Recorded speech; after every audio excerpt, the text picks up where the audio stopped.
Hey guys, I did the rant, and at the last minute I realized that I don't really have a review for you this week. Well, I thought about it and it just didn't sit right. So right here, quick and dirty, is a review about some of the movie toys.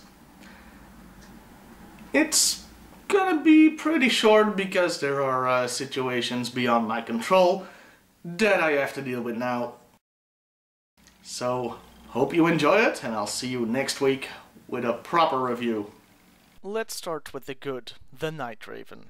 It's a very nice looking toy and a great spiritual successor to the original. It also has the benefit of feeling a lot less fragile than the original. The main gimmick of the toy is that it can really launch missiles, and it does this by turning it into a gun almost. But it's very unobtrusive. In fact, the trigger and handle, which are fairly large, are easily hidden. The plane also comes with an action figure, Air Viper, who is a nice homage to the original Strato Viper, who was the pilot of the original Night Raven. All in all, this is my favorite toy from the movie line, and it's a pretty good way to make a low-budget fleet of Night Ravens. Up next is the creatively named Cobra gunship. I like this toy. It's a pretty good representation of what you see in a movie, but I do have a small problem with it. It looks like a helicopter without the blades. Also, the action figure that comes with the gunship is Firefly, a character that wasn't in the movie, and if you look at the figure, it's clearly based on the Gyro Viper, a nameless, faceless Cobra troop from the original series. In conclusion, this is a pretty weird toy overall, but very nice too. I'd recommend it.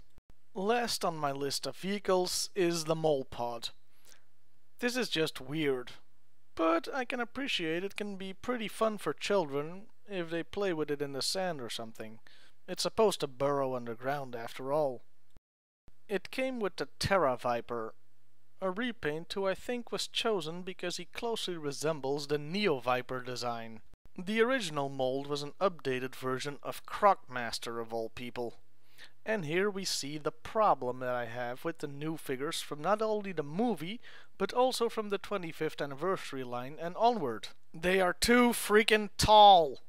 Yeah, they went from 3 3/4 inches to 4 inches and up for the new lines.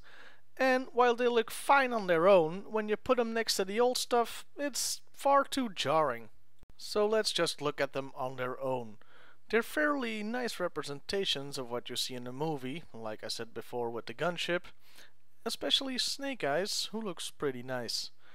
And when they go off-model from the movie, like with Destro, it's also pretty damn impressive. Now for the bad. Cobra Commander. What the hell were they thinking? Cobra Commander is kind of an iconic figure, and they changed him to this. Some freak in a clear plexiglass mask? What the hell? Oh, but this isn't the worst, folks. No. That is yet to come. This is the worst. The Baroness. Let's start with getting a small annoyance out of the way. This is her Battle in the Pit outfit. With high heels. Who the hell goes into battle wearing high heels? The added benefit to having them on this figure is that she cannot freaking stand up. You either have to use a stand, or, like I just did, put her against a wall.